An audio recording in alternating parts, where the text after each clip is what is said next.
मेतुल्ला में हिजबुल्लाह ने बड़ी स्ट्राइक की है। उसमें कई आईडीएफ सोल्जर्स मारे गए हैं। उसके साथ साथ इजराइल ने राफा में इन्वेजन भी करने की घोषणा कर दी है। अमरीश मिश्रा स्पीक्स में आपका स्वागत है। हम इन सारे विषयों के बारे में बात करेंगे। सबसे पहले 6 मई 2024 को जो राउंड अप है उस पर आते हैं। सबसे पहले देखिए, जो पूरा दिन शुरू हुआ वो नेज़रीम एक्सिस पे जो लगातार नज़र फिलिस्तीनी रेजिस्टेंस की है, बचे कुचे जो आईडीएफ सोल्जर्स हैं उन पे लगातार मार कर रहे हैं, वो हुआ। उस पर उसका एक वीडियो भी आया कि वहाँ जो कुछ बिल्डिंग्स बची हुई हैं जिन पे आईडीएफ कब्जा किए हुए है, उन पे किस तरह से मारा और उनको छोड़ के आईडीएफ को भागना पड़ा नेज़रीम एक्सिस पे। उसके बाद यमन से खबर आती है कि यमन में एक स्पाइस पकड़े गए हैं। यमन में करीब 30 से लेकर 30 स्पाइस पकड़े गए हैं जो खबर भेज रहे थे अमेरिका को और ब्रिटेन को और इसराइल को, और जिसकी वजह से एयर स्ट्राइक्स भी यमन में हो रही थी। वो भी एक एक एक एक तरीक मतलब इंफॉर्मेशन वहाँ से लीक हो रही थी। उसके बाद खबर आती है कि जो करम शलोम में जो कल जो स्ट्राइक हुई थी, जो कि गाज़ा के पास जो आईडीएफ ठिकाना है, गाज़ा के बाहर मतलब, लेकिन गाज़ा के नज़दीक इसराइल के अंदर, और जिसमें 3 आईडीएफ सोल्जर्स मारे गए थे और करीब 15 उसमें घायल हैं। तो उसमें 2 लोगों के और मारे जाने की खबर आती है, लेकिन अभी इसको इजराइल एक्सेप्ट नहीं करता है। उसके बाद देखिए कि फ़िलिस्तीनी रेजिस्टेंस के नेता, जब इजराइल ने कहा कि हम राफा में इन्वेट करेंगे और देखिए हमास ने ट्रूस नहीं मानी, तो फ़िलिस्तीनी रेजिस्टेंस के नेताओं ने भी कहा कि ये इस तरह से हम लोग कोई आप अगर ये सोचते हैं कि कुछ WT के टुकड़े हमको फेंक देंगे आप और हम उसको मान लेंगे, ऐसा ऐसा नहीं होने जा रहा है। जीत हम रहे हैं, तुम नहीं जीत रहे हो। दुनिया को तुम चाहे जितना बेवकूफ़ बना लो। और हमने आपके आज जो पहला वीडियो आज का है शाम का, अभी उसमें जो ईरान वाली हमने बात बताई, कितना बेवकूफ़ बनाया इन्होंने ईरान के बारे में दुनिया को, वो आपको उससे पता लग गया होगा। तो यही बात। उसके बाद एंथनी ब्लिंकन जो अमेरिका के सेक्रेटरी ऑफ स्टेट है, उन्होंने भी कहा कि हमास के लिए तो ये प्रपोजल एक्सेप्ट करना नो ब्रेनर है, बहुत आसान है, इसमें क्या समझने की बात है, इतना अच्छा प्रपोजल है। अरे अच्छा प्रपोजल कैसे हो गया भाई?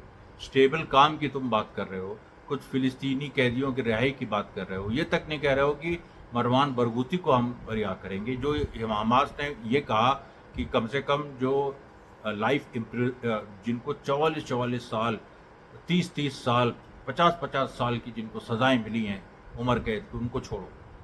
ये जो चीज़ें, ये जो हमास लगातार कह रहा है, उसमें तो कोई ऐसी बात नहीं मानी। तो किस मामले में ये, मतलब ये अभी भी इस रूप में दिखा रहे हैं, पेट्रोनाइजिंग एटीट्यूड, जैसे कोई मतलब उपकार कर रहे हैं, कोई दया कर रहे हैं। ये मतलब जो हमास के ऊपर दया कर रहे हैं, और हमास वहाँ उल्टे इन पे कायदे से दया कर रहा है, वो हम लोग सब देख रहे हैं।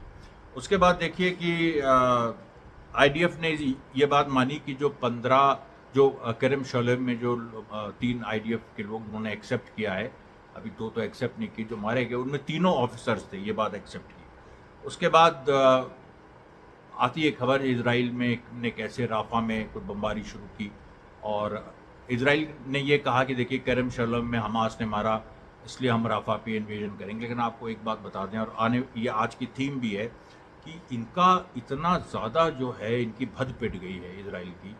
पूरा राफा में का जो इन्वेजन इतना बड़ा लग रहा था, बड़े बड़े मैप्स रिलीज हो रहे थे, दुनिया का मीडिया CNN BBC डिस्कस किया रहा था, टाइम फिस। बिल्कुल कहीं के ये लोग नहीं रह गए हैं। इनका कोई भी इन राफा में जो हमास ने कहा था वही हो रहा है कि राफा में तुम केवल सिविलियंस को मार सकते हो, तुम्हें सैन्य हमला करने का, चढ़ाई करने की तुम्हारे अंदर हिम्मत ही नहीं है। कल हमने आपको बताया था कैसे इजरायली जो फॉर्मर ब्रिगेडियर जनरल्स हैं, ये हैं, सब लोग कह रहे हैं कि नेतन्याहू के पास वो दम नहीं है, फोर्स ही नहीं है। वो इजरायली सेना को ही इन्होंने इस तरह से बना दिया है कि वो लड़ ही नहीं सकती।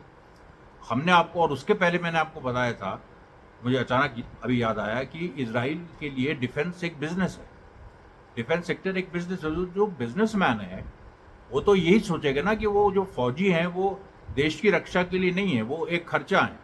तो उनको जितना कम करो उतना अच्छा है, क्योंकि उनसे तो कुछ उसको मिल नहीं रहा है। हथियारों, हाँ वो है कि हथियार वो यूज़ करेंगे, हथियारों की सेल होती है, तो वो उसके लिए बस इतना ही रखो, 80-90 हज़ार इस तरीके, 1 लाख, और उनकी भी ट्रेनिंग पे कम खर्च करो। भारत में हमने अग्निवीर का आपको पूरा हवाला दिया था। तो ये जो पूरी देखिए ये जो पूरा सवाल है, ये बहुत ही महत्वपूर्ण है। और ये चीज़ जो है जो राफा में जो फिर वही एयर स्ट्राइक की, जिसमें आप देखेंगे बाद तक आते आते 29 लोग मारे गए, लेकिन सबसे पहले एक पहली एयर स्ट्राइक हुई। उसके बाद देखिए तो सीरिया पे एक दूसरी एयर स्ट्राइक, जो सीरिया की तरफ जो गोलन हाइट्स हैं वहाँ पर।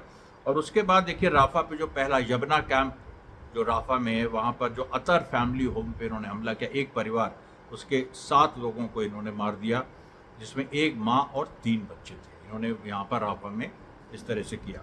उसके बाद हमास ने जो रजूम मिसाइल बड़ा घातक इस्तेमाल करम शोलेम में जो कल किया, उसके बारे में पिक्चर्स वो कैसे काम करती है वो थोड़ा सा दिखाया। फिर उसमें एक उन्होंने पूरा उस मिसाइल में एक कुरान का वर्स लिख दिया है, वर्स 82 सूरह हुद। और इसका मैं अगर कुछ प्रोनाउंसिएशन में गलती हो तो माफ़ करिएगा। इसका इंग्लिश में है, मैं उसको एग्जैक्टली तो ट्रांसलेट नहीं कर पाऊँगा। आज कुछ लोगों ने भी कहा था कि अंग्रेज़ी में ज़्यादा हम ना बोलें, हम अवॉइड करेंगे अंग्रेज़ी। लेकिन इसमें देखिए कि and when our command came we turn the city upside down and we rain down on it stones of baked clay, verse 82। When our command came we turn the city upside down, कि जब आदेश आया मेरे ख्याल से अल्लाह का, तो हमने शहर को बिल्कुल तहस नहस कर दिया, ऊपर नीचे कर दिया। और हमने जो है फिर जो स्टोन्स ऑफ बेक्ड क्ले, पत्थर जो क्ले के पत्थर हैं वो हमने मारे। तो ये एक रजूम मिसाइल में इस तरह की वर्स लिख के बताइए हमास लड़ रहा है। उसके बाद और ये सामने आई कि राफा में एक कश्ता फैमिली होम है। एक पहले जो एक फैमिली को टारगेट किया था, अतार फैमिली, हाँ अतार फैमिली। उसके बाद ये कश्ता फैमिली को उन्होंने टारगेट किया। उसमें भी इस फैमिली के अभी इसमें पहले नहीं दिया, बाद में ये आएगा कि कितने लोग इस परिवार के मारे गए। उसके बाद देखिए कि नेज़रीम एक्सिस में फिर से, क्योंकि नेज़रीम एक्सिस में कम से कम दिन में 5-6 हमले अमूमन फ़िलिस्तीनी रेजिस्टेंस करता है, ताकि वहाँ से जो IDF के बच्चे कुछ लोग हैं वो अपने आप निकल जाएं। और उसमें से कुछ लोगों ने डेजर्ट करना शुरू कर दिया। ये देखिए बड़ी बात है, कुछ लोगों ने सेना को छोड़ना शुरू कर दिया। उसके बाद देखिए आपकी उसके बाद एक खबर आती है कि जो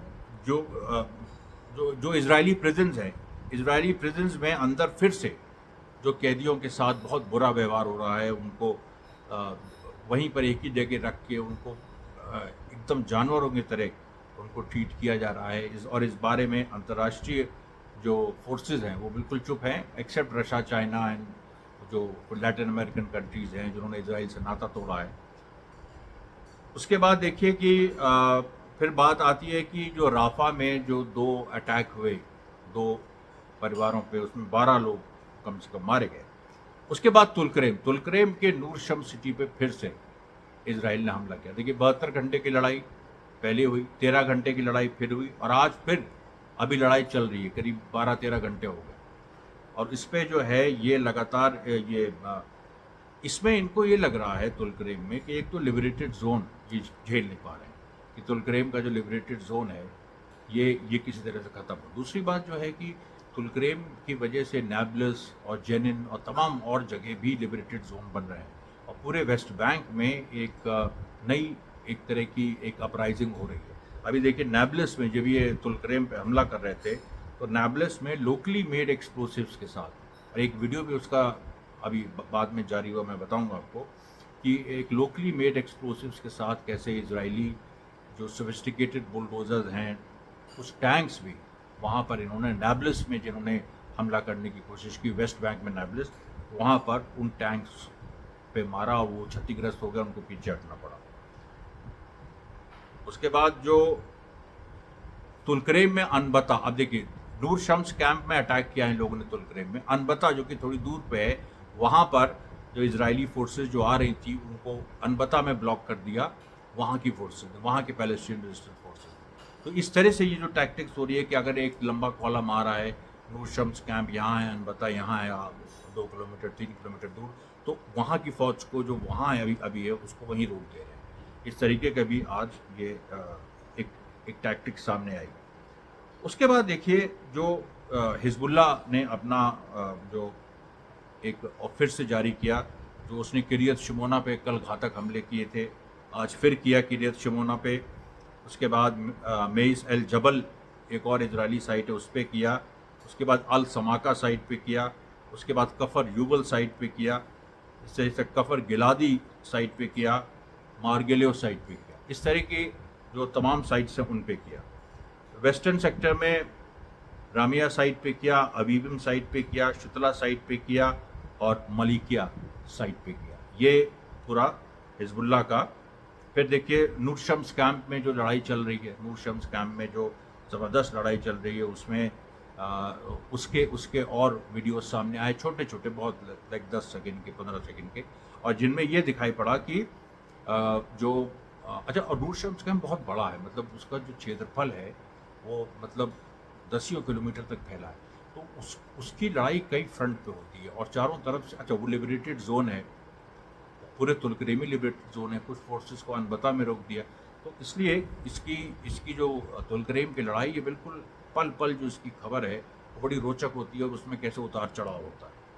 उसके बाद आप देखिए तो तुलकरेम में फिर वही कि तुलकरेम की तरफ से, मतलब तुलकरेम के फाइटर्स ने अपने कुछ मैसेजेस उन्होंने जारी किए।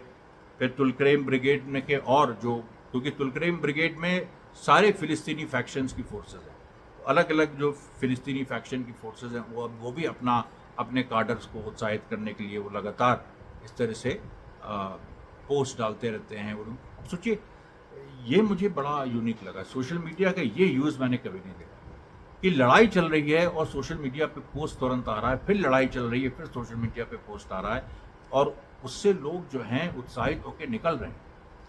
ये अब मतलब हमने भारत में सोशल मीडिया का हमने बहुत बड़े लेवल पे यूज़ देखा है 2014 चुनाव में। बीजेपी भाई, जिसमें बीजेपी ने लीड ली थी और बहुत बड़ा एक फैक्टर था वो। फिर 2019 में थोड़ा बहुत, फिर अभी भी देख रहे हैं हम, इस बार बीजेपी का उतना नहीं, विपक्ष भी थोड़ा अपना एक बैकलैश कर रहा है।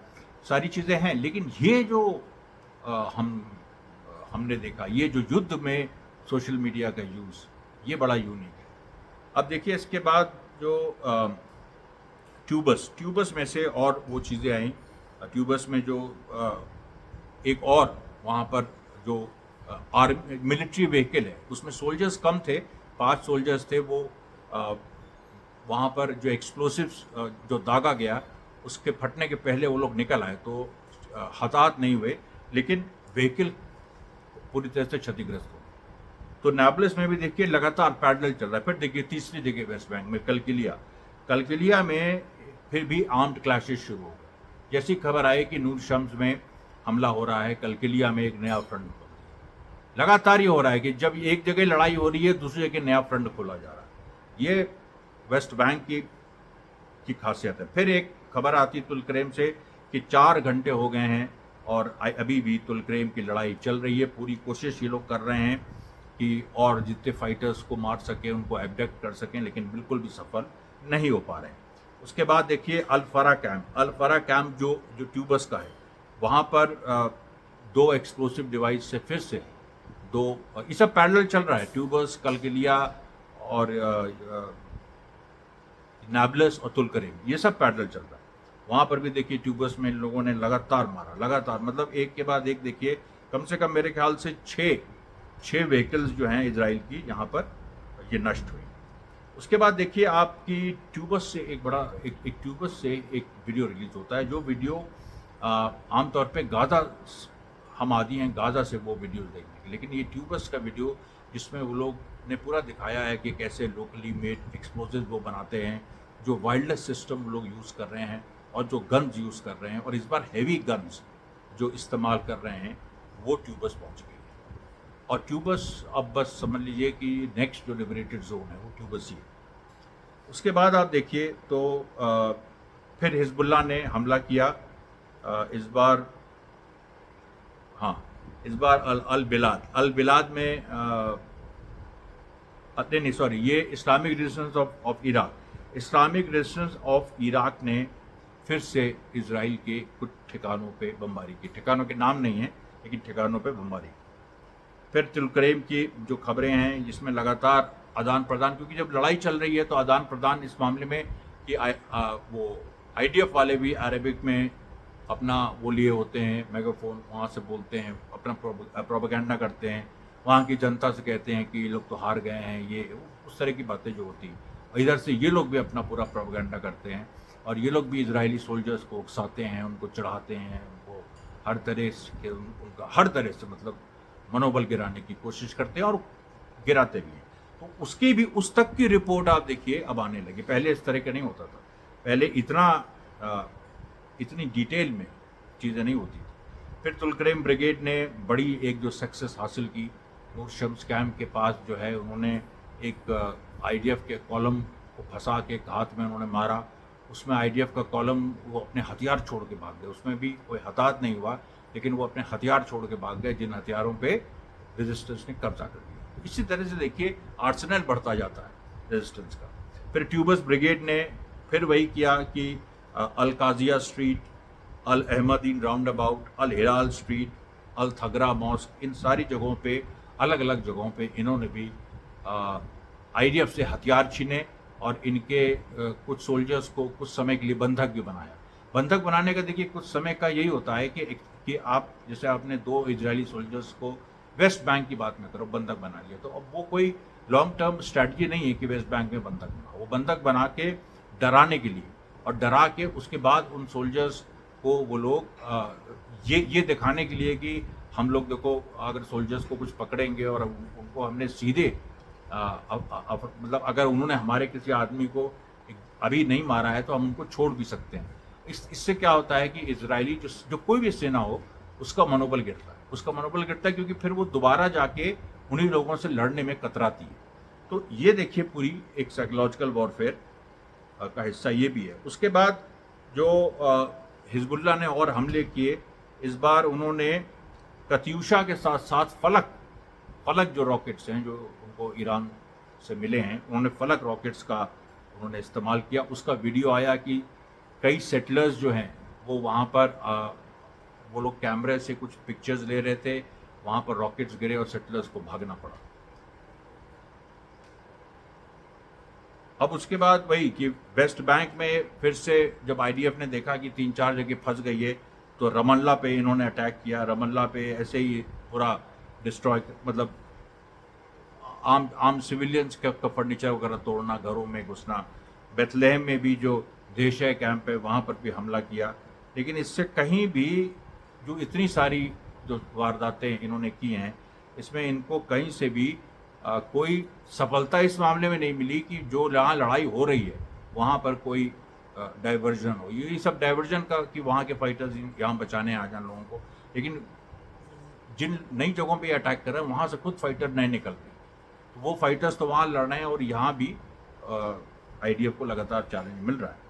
उसके बाद मरवान बरगूती के बारे में देखिए, इनकी तबीयत भी ख़राब है। ये फ़िलिस्तीन के नेल्सन मंडेला भी हैं और इनके बारे में लगातार चिंता जताई जा रही है और ये पूरा एक मतलब उनकी जो स्थिति है उसको इजराइल छुपा रहा है, सीधे सीधे छुपा रहा है। पहले कम से कम ये था कि उनकी जो अभी उनको 2 बार जो हमला हुआ जेल में के अंदर, उसकी खबर तो बाहर आई, लेकिन इस समय देखिए बात यह है कि कोई उनकी खबर नहीं आ रही और पैलेस्टीनियन अथॉरिटी फिर अपनी गद्दारी पर उतर आया। मरवान बरगूती फतह का आदमी है और ये महमूद अब्बास के साथ, और उसको भी लेके फतह ने कोई सीरियस अटेम्प्ट नहीं किया कि उनको छुड़ाया जाए। उसके बाद देखिए कि जो पूरी स्पिरिट है जो क्यूबा में देखिए हवाना यूनिवर्सिटी जो क्यूबा का कैपिटल है, क्यूबा पूरी तरह से फ़िलिस्तीन के समर्थन में है, कम्युनिस्ट कंट्री है, तो वहाँ के स्टूडेंट्स ने एक बहुत बड़ा प्रदर्शन किया। मैं क्यूबा के इतिहास में ये मतलब क्यूबा तो बहुत बड़े बड़े प्रदर्शन हुए हैं अमेरिका के ख़िलाफ़, और वो एंटी अमेरिकन उसकी फॉरेन पॉलिसी है, लेकिन इस तरह से स्टूडेंट्स का पैलेस्टाइन के इशू पे समर्थन करना, पहले भी जब फिडेल कास्ट्रो जिंदा थे उस समय भी क्यूबा फ़िलिस्तीन के साथ था हमेशा से। लेकिन अभी जो स्टूडेंट्स की नई पीढ़ी जो सामने आई, ये जो हर जगह देखा गया पूरे विश्व में कि नई पीढ़ी सामने आ रही है, वो हमने क्यूबा में देखा। उसके बाद देखिए कि फिर वही कि इजराइल ने जो अल मवासी जो खान यूनिस में इलाका है, वहाँ राफा के लोगों को कहा गया कि तुम अल मवासी की तरफ बढ़ो। कुछ लोगों ने बढ़ने की भी कोशिश की लेकिन वो लोग फिर वापस आ गए। तो ये पूरी अभी ये कन्फ्यूजन बना हुआ है कि राफा, क्योंकि राफा में इन लोगों ने कहा कि हम अटैक करेंगे करेंगे, दिन भर सुबह से कह रहे हैं, लेकिन कोई अटैक उस तरह का अभी तक हुआ नहीं, और मतलब एयर स्ट्राइक के अलावा। और यहाँ पर ये अल मवासी एरिया, खान यूनिस में इन्होंने कहा है कि लोग मतलब जो पैलेस्टीनियंस वहाँ हैं उनसे कहा मूव करो, लेकिन वो वही है कि इम्प्रैक्टिकल है। वहाँ से आप वहाँ जाइए, फिर वहाँ से फिर वापस आइए, ये पूरी एक स्थिति बनी हुई है।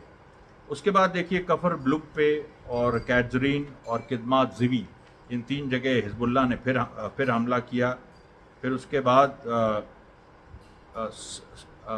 70 रॉकेट्स, हिजबुल्लाह ने 70 रॉकेट जो हैं वो छोड़े जो नॉर्थ इजराइल है उस पर, जो सीरिया का इलाका जो इजराइल ने 1967 से कब्जा कर रखा है, वहाँ पर उन लोगों ने छोड़े।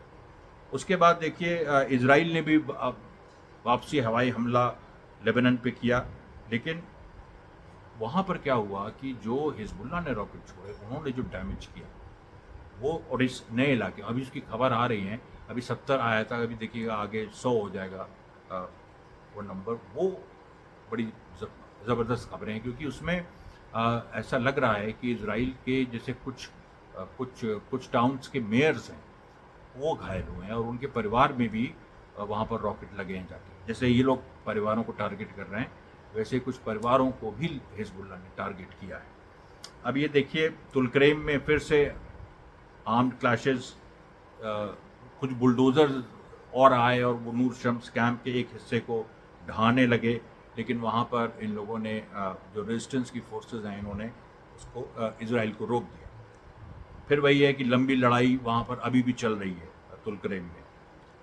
और उसके बाद देखिए तो एक ये आता है कि जो एनिमी की जो वहाँ पर फिलिस्तीनी रेजिस्टेंस ने फिर से, जैसे कल उन्होंने केरम शैलूम में मारा, और इजराइल ने कहा कि इस वजह से हम ये भी एक वजह है हमारी राफा पे हमला करने की। तो हमास ने फिर से जो गाज़ा के से सटे हुए इजरायली सेटलमेंट हैं उन पे फिर से मारा, और वीडियो भी जारी किया उसका, मतलब एकदम छाती पे चढ़ गए। फिर आप देखिए कि इन द लाइट ऑफ, हाँ, फिर हमास का स्टेटमेंट आया कि भाई अब जब राफा में हमले की बात नेतन्याहू ने करी दी है तो हम लोग ट्रू स्टॉक्स पर क्यों करें, हम नेगोशिएशन पीछे हट जाते हैं। जैसे हमास ने ये कहा वैसे अमेरिका का बयान आ गया कि नहीं नहीं अभी अभी अभी रुकिए, अभी बातचीत जारी। अब ये मैंने जो कहा ना, ये जो पूरी दिन में जो ईरान के साथ भी 13 अप्रैल के पहले जो पूरी बातचीत हुई और सारे दांव पेच खेले गए, वो पूरे दांव पेच है, लेकिन हमास भी पूरा अड़िग है कि उसको क्या करना है। एक क्लैरिटी है यहाँ पर, जो क्लैरिटी इजराइल के पास नहीं है, अमेरिका के पास नहीं है, ये बहुत बड़ी बात होती है। फिर उसके बाद PFLP का भी आया, ये बयान आया कि भाई राफा से अगर किसी भी तरीके का कोई इवैक्यूएशन होता है तो हम लोग फिर दूसरी तरह से जवाब देंगे, या अगर ज़बरदस्ती इवैक्यूएट करने की कोशिश कराई जाती है वहाँ के लोगों को, क्योंकि वहाँ देखिए बात आ रही है कि अगर इस तरह से हुआ तो फिर सुसाइड बॉम्बर्स भी तैयार हैं वहाँ पर। जो रिफ्यूजीज़ हैं उनके अंदर, रेजिस्टेंस के जो फाइटर्स हैं वो लोग उनके अंदर हैं हथियारों के साथ, तो वो भी हमला करेंगे। तो इजराइल को समझ में नहीं आएगा कहाँ से क्या हो रहा है, मतलब इस तरह की सिचुएशन। उसके बाद देखिए जो फिर वही नेतज़रीम एक्सिस पे लगातार हमले होते रहे, और फिर देखिए जो अबू खालिद जो रेजिस्टेंस के लीडर हैं उनका बयान आया कि तुलकरेम की लड़ाई रेजिस्टेंस जीत रहा है। और फिर नाब्लिस से भी इसी तरह की खबर आई कि जो उसका अस्कर कैंप है और बलाता कैंप, 2 और जगह इजराइल ने हमला किया, लेकिन वो हमला विफल हो गया। उसके बाद देखिए तो फिर एक और फिर तुलकरेम से एक खबर आती है कि एक बुलडोज़र ने एक घर को ढहा दिया है, लेकिन वो फिर बुलडोज़र को फाइटर्स ने घेर लिया है और उस पर गोली बरसा रहे हैं।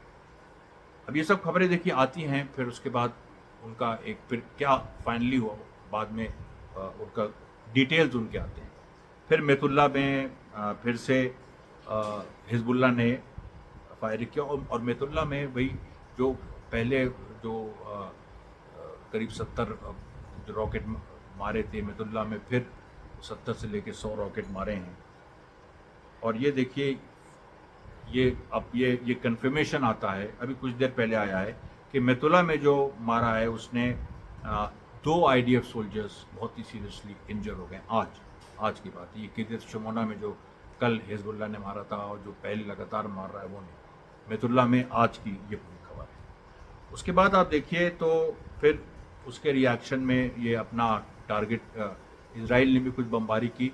लेकिन देखिए जो असली चीज़ है यहाँ पर कि इजराइल की बमबारी जो होती है वो एट रैंडम हो रही है। मतलब जैसे आपने कहीं पर या तो पॉपुलेशन नहीं है वहाँ आपने कर दिया, या आपने कुछ घरों को नेस्तनाबूद कर दिया। मिलिट्री टारगेट्स पे जो शुरू में इजराइल थोड़ा सा उसने हिजबुल्लाह के मिलिट्री टारगेट्स पे और लेबनान में बमबारी की थी, कुछ नुकसान भी हिजबुल्लाह को हुआ था दिसंबर 2023, जनवरी 2024, फरवरी 2024 तक। लेकिन अब वो नुकसान भी नहीं हो रहा है उस तरह से। अब हिजबुल्लाह का जो, और ये इजराइल की फोर्सेस के अंदर से बात आ रही है कि हिजबुल्लाह का हम वो नुकसान नहीं कर पा रहे। अब देखिए यमन में जो पूरा जो स्पाइस का नेटवर्क जो एक्सपोज हुआ, ये देखिए इसकी खबर आई है कि एक बहुत ही वांटेड स्पाई है अमेरिका का, अम्मार अफाश, ये पकड़ा गया यमन में। और ये पूरा जो है इसके नेटवर्क में करीब 40 स्पाइस का वो था, एक पूरा गिरोह काम कर रहा था। और वो लंबे समय से यहाँ से इंफॉर्मेशन लीक कर रहे थे। और उनको पकड़ना यमन के लिए बहुत मुश्किल था क्योंकि वो लोग लोकल लोगों को रिक्रूट किए हुए थे और ख़ास तौर पे एडन से आए हुए, क्योंकि देखिए वहाँ भी सिविल वॉर यमन में हुई है। सना और एक बड़ा हिस्सा यमन का हूतीस के कब्ज़े में है, लेकिन एडन और एक छोटा सा हिस्सा प्रो सऊदी अरेबिया जो रजीम है उसके कब्ज़े में। तो एडन से ये लोग आए थे, एक ही नेशनैलिटी, लेकिन वो लोग उनकी लॉयल्टी सऊदी अरेबिया अमेरिका के प्रति थी। तो वहाँ आके भी इन लोगों ने ये जो अय्याश, इसका नाम है अम्मार अफाश, ये भी तो इसको जो पकड़ा गया है, ये बहुत लंबे समय से इसकी तलाश थी, आज से नहीं है। मैंने इसके बारे में सबसे पहले 2014-2015 में सुना था, जब उधर मैं जॉर्डन की तरफ गया था तो ये बात आ रही थी। उस समय ये था कि ये शायद एंटी सऊदी अरेबिया है और ये कुछ रेजिस्टेंस फाइटर टाइप का है। फिर बाद में खबर आई कि अरे ये तो उन्हीं का आदमी है। अब देखिए अब पूरा जो ये राज है अम्मार अफाश का, ये खुल गया। उसके बाद देखिए तो वही तुलकरेम में जो सारी घटनाएं हो रही हैं और वहाँ के हॉस्पिटल्स वगैरह भी आईडीएफ ने चाहा सील करने के लिए, लेकिन वो नहीं कर पाए। जैसे अल शिफा को कर दिया था गाज़ा में, उस तरह से यहाँ ये नहीं कर पाए क्योंकि ये फैला हुआ इलाका है और यहाँ ये लोग इस तरह से अपनी मनमानी जो गाज़ा में कर लेती। गाज़ा में भी क्या मनमानी की इन्होंने, उसके बाद दुनिया के सामने सच्चाई सामने है और फिर रेजिस्टेंस ने अपना टाइम देख के मारा।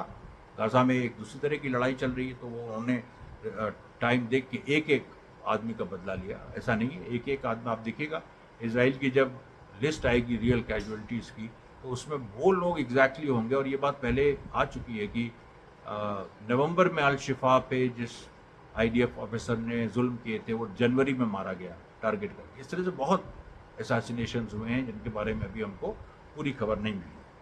अब देखिए फिर शुजैया जो गाज़ा में है, यहाँ पर बहुत दिनों से ये शांत था क्योंकि यहाँ पर इजरायली कोई फौजी नहीं थी। यहाँ पर